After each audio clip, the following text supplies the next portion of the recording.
평생투자 파트너 유튜브 시청을 진심으로 감사드립니다. 주식 관련한 상담을 원하시는 구독자 분들께서는 현재 화면 상단에 표시되는 무료 종목 상담 신청하기를 터치하셔서 성함과 연락처를 남겨주시면 상담 도와드리도록 하겠습니다. 감사합니다. 네, 안녕하세요. 평생투자 파트너입니다. 네, 오늘은 2018년도 7월 9일, 네, 오늘은 월요일입니다. 자, 주말 다들 잘 보내셨나요? 저는 주말에 그 본가인 거의 한 달 만에 네, 인천을 한번 좀 갔다 왔고요. 가서 이제 부모님도 좀 뵙고, 네, 뭐 와이프랑 좀 인천에서 시간도 좀 보내고, 그렇게 어제 다시 제주도로 네, 돌아왔습니다. 자, 오늘 하루도 이제 화이팅 하시고요. 날씨가 오늘은 좀 좋아요. 날씨가 좋아서 좀 기분도 좀 상쾌합니다. 자, 오늘 오전 시황 한번 같이 보고 넘어가도록 하겠습니다. 자, 오전 시황은 큰 내용보다는요, 그러니까 저희의 그냥 현재의 입장 정도로만 좀 봐주시면 좋을 것 같습니다. 자, 한 번씩 같이 좀 읽고 넘어가도록 하겠습니다. 자, 일단 지난주 금요일에 뉴욕 증시는 반등을 했죠. 그리고 나스닥은 1.34%가 이제 상승을 했고요. 왜 상승을 했고 앞으로 더 상승할까? 미국이 상승했으니까 우리도 상승할까라는 또 의심이 좀 듭니다. 좀 그런 제 생각이 좀 들고, 얼마 전 단순 반등인지 아니면 추세적 반등인지는 모르겠으나 이 다우산업지수에서 좀 변곡점을 지나가는 모습이라고 며칠 전에 한번 설명을 드렸었죠. 이유는 아직은 알 수는 없는 것 같아요. 이유는 모르겠지만 기술적으로는 그렇게 보였다라고까지만 알아주시면 좋을 것 같고요. 시장이 왜 금요일날 상승을 했을까 한번 이유를 찾아보려고 주말 내내 한번 좀 생각을 하고 노력을 해봤다라는 건데요. 그래서 이제 혹시나 하는 마음에 놓친 게 있나, 마음에 어떤 주말에 모든 뉴스를 훑어봤다라는 건데, 오히려 좀 더 혼란스러워진다라는 겁니다. 이게 이제 저희의 일단은 오늘까지 이제 솔직한 어떤 이 시장을 바라보는 입장이고요. 저희 회원분들이나 아니면은 뭐 저희 구독자분들은 좀 앞으로의 시장을 좀 어떻게 이제 좀 보시는가에 대해서 좀 궁금하기도 하고요. 이 네이버 증권 뉴스란을 클릭을 해보면 가장 쉽게 보여지는 어떤 세 개의 글을 좀 공유를 해본다라는 거고요. 기사를 보면 좀 어떠신지 좀 어떤 생각이 드시는지 그런 것도 좀 궁금을 하죠. 저 아래쪽에 요런 것들입니다. 네, 초유의 뭐 G2 혈투, 이제 국내 주식 원화 변동성 우려 커진다. 뭐 요런 것들. 무역 전쟁 확전할까? 실적 방파제 기대. 뭐 미국 증시 고용 지표 호조의 상승, 뭐 헬스케어 기술주 급등. 좀 다들 좀 좋게 좀 포장을 하려는 듯한 어떤 기사들인 것 같습니다. 네, 그런 것 같고, 일단은 어떠신가요? 기사를 보시면은 시장이 상승으로 보이는지 아니면 하락으로 보이시는지. 일단은 저희는 현재까지는 방향성을 모르겠다라는 게 저희의 마음이다. 이제 일단은 하락을 하는 와중이고, 이게 더 하락을 할지 더 상승을 할지는 아직은 알 수가 없다라는 게 이제 저희의 이제 입장인 것이거든요. 그래서 그것만 좀 알고 넘어가 주시면 감사할 것 같고요. 일단은 최근 우리 뉴스는 대부분 좀 긍정의 무게를 둔 기사들이 굉장히 많았습니다. 다만 이제 정치 뉴스와 경제 뉴스는 조금 다른 모습이었고, 특히 경제 뉴스 대부분은 좋아질 것이다가 대부분이었다라는 거고, 7월 6일 이전에는 관세 부과는 없을 것이다, 당연히 협상이 될 것이다, 쇼다, 뭐 이런 등등의 말들이 많았고요. 7월 6일 이후에는 갑자기 태세가 전환이 돼가지고 관세 부과는 협상 진행을 위한 의미로 해석된다 라는 이야기들이 가장 많았다라는 거고, 간혹 변동성을 예상한다 정도의 기사들도 있었다라는 겁니다. 우리 뉴스들로만 보면은 대부분의 해석이 매번 좋은 방향으로만 간다라는 거고, 결론은 매수의 의견 매수해라, 지금이 좋다, 어차피 올라갈 거니까 지금 사놓는 게 좋다 라는 의견이 대부분이다 라는 겁니다. 만약에 뉴스만 보고 주식을 했다면 지금쯤 엄청난 손해를 보고 있을 것이다 라는 것이고요. 그럼 어째야 되는가 라는 것이죠. 일단은 다른 시각에서도 한번 생각을 한번 해보자라는 겁니다. 일단 북한과 중국은요, 저희 한국이나 혹시 혹은 이 미국처럼 주가에 그렇게 큰 영향, 신경을 쓰지 않는다라는 겁니다. 그러니까 우리와 미국처럼 지수를 방어하려고 하지 않는다라는 거고요. 굉장히 잘 생각해 볼 대목인 것 같아요. 그래서 우리는 우리의 입장, 즉 주식이 상승했으면 하는 희망만 가진다라는 것이고 시장이 하락할 것이다 라는 생각은 잘 하지 못합니다. 이유는 우리는 미국처럼 공매도가 활성화가 되어 있지 않아요. 그렇기 때문에 상승만 보는 걸까라고 생각이 들겠지만 이것만은 이유가 아닐 것이다 라는 겁니다. 어떤 뉴스의 해석도 기술적 분석도 기본적 분석도 이렇게 좀 어려울 때는 그냥 할 수 있는 거는 조심하는 것밖에 없습니다. 좀 저희가 너무 요즘 그런 말만 해서 좀 죄송하기는 하지만 그리고 요렇게밖에 말씀을 드리는 게 좀 최선인 것 같아요. 그냥 최선인 것 같고 어쨌든 피해를 끼쳐 드리면은 안 되니까 조심하는 점을 좀 양해해 주시면 좋을 것 같고 일단은 저희가 늘 말씀드리는 원칙을 정하자라는 거고요. 오직 지수 시장만을 보면서 시장의 안정을 찾을 때 사상 최대의 실적을 올리는 종목을 매매하는 것뿐 그것이 원칙이다라는 거고요. 이걸 원칙으로 정했으면은 원칙을 지키고 이 원칙을 10년이든 20년이든 30년이든 반복하는 것이 최선이다라는 것입니다. 네, 자, 오늘 월요일부터 조금 뭐 우울한 얘기를 또 해드린 것 같아서 너무너무 죄송하지만 그래도 또 현실적으로는 좀 말씀을 드려야지 또 투자자분들이 피해가 없고 현실적으로 좀 냉정하게 바라보실 수 있을 것 같아서 저희가 좀 안 좋은 얘기를 또 해드렸습니다.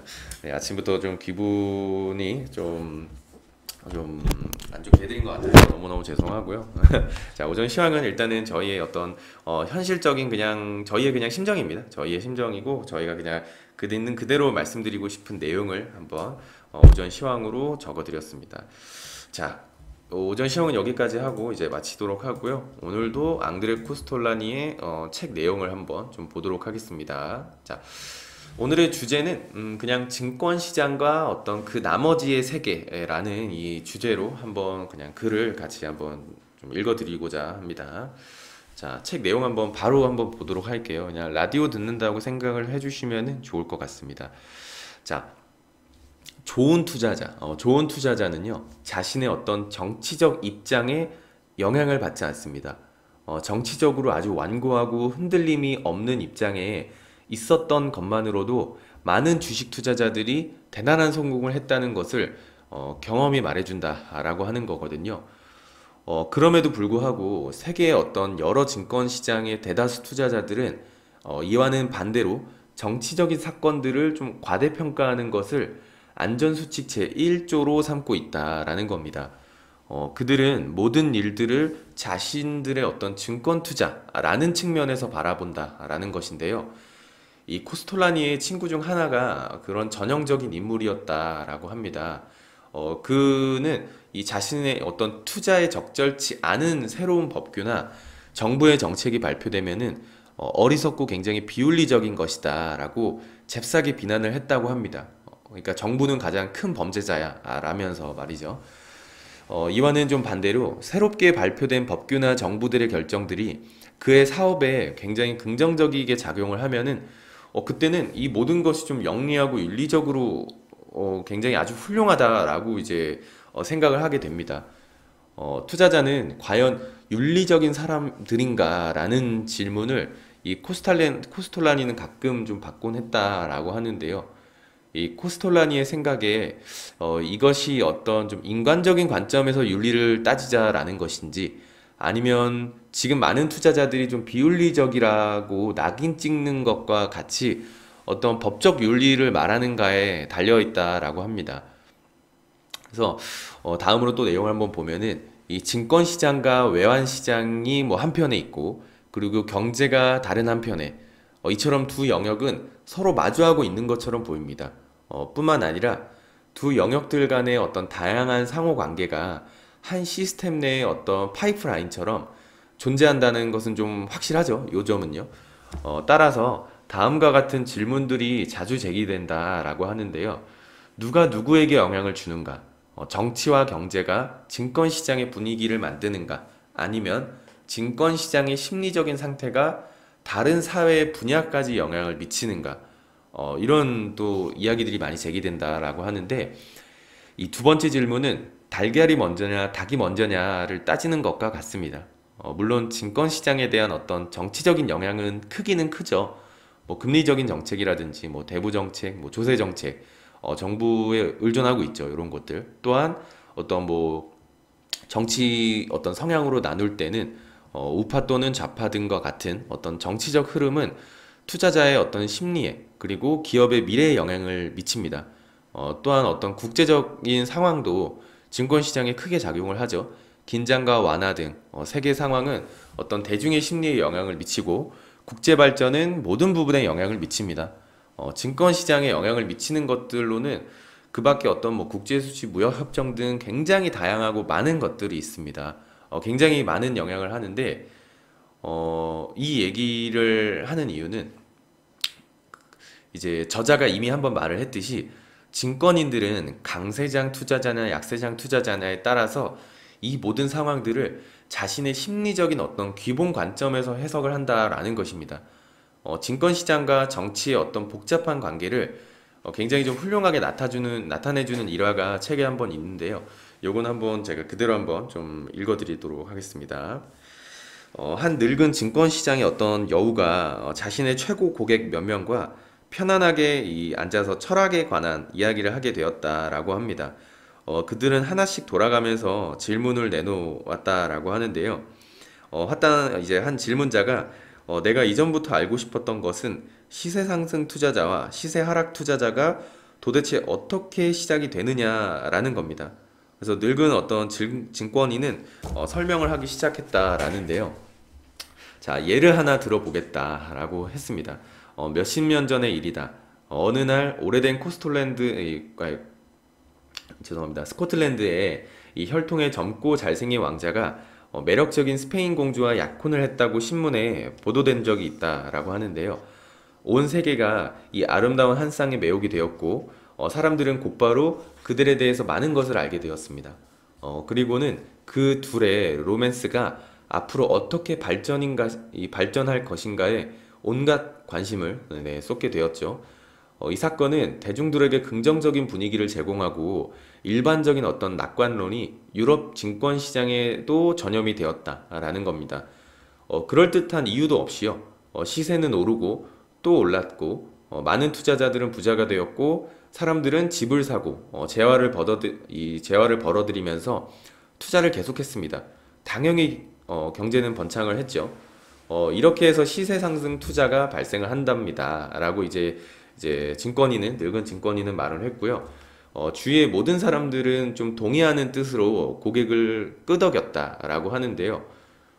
그들 부모님들이 이야기해 주었던 어떤 당시의 황금기를 떠올리고 있었다라는 거고, 그 뒤에 이어서 증권시장의 어떤 이 여우죠. 늙은 증권인은 이야기를 계속했다라고 합니다. 그러던 어느 날 전혀 기대하지 않았던 나쁜 소식이 날라듭니다. 혼인은 깨어졌고 왕자와 공주는 싸우다가 서로 헤어졌죠. 이 뉴스는 하나의 충격으로 작용을 하면서 증권시장에 큰 폭락을 불러일으켰다라는 겁니다. 주가는 끝이 보이지 않을 정도로 떨어졌으며 부를 구가하던 어떤 그동안의 모든 생활이 거품처럼 날아가 버렸다라는 겁니다. 심지어 자살까지 하는 사람도 있었다라는 것이고 이것이 바로 시세하락 투자다. 라는 이야기로 이제 증권인은 마쳤고 잠시 침묵이 흐르다가 결국 처음에 질문을 했던 사람이 좀 화가 난 목소리로 다시 물었다라는 겁니다. 아니 그럼 도대체 귀족들의 결혼이 증권시장과 무슨 상관이 있단 말이냐? 라고 굉장히 좀 화난 목소리로 말을 했고요. 그러자 이 늙은 증권인은 이렇게 되물었다라고 합니다.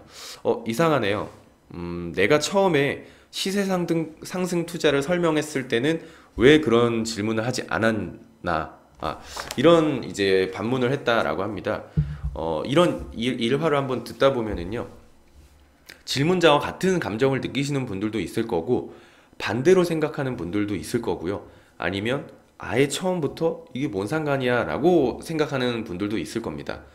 그러니까 이처럼 대다수의 투자자들은 어떤 정치적, 경제적 상황을 자신의 상황의 이 기분에 맞게, 상황과 기분에 맞게 골라 해석하는 경향이 아주 크다라는 겁니다.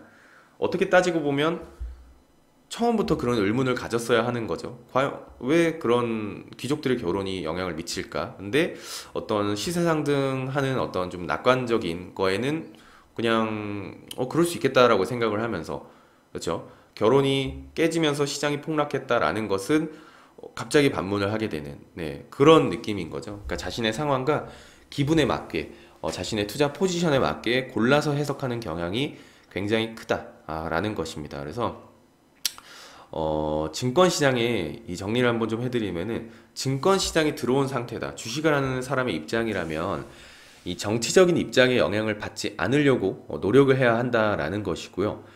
그렇지 않을 경우에는 본인의 성향과 맞지 않는 정부의 어떤 정책과 반대로 행하게 될 것입니다. 행하게 될 것이고, 그런 투자를 지속할 경우에는 결국에는 본인 계좌만 망가지는 일이 되는 것이거든요. 윌리엄 오닐도 정부 정책에는 반하지 말라라는 말을 했었죠. 그러니까 정치적인 성향은 내려놔야 된다라는 겁니다. 주식 투자자라면 정치적인 성향을 잠시만 좀 내려놓은 뒤에 냉정하게 시장을 좀 바라보시기를 바랍니다.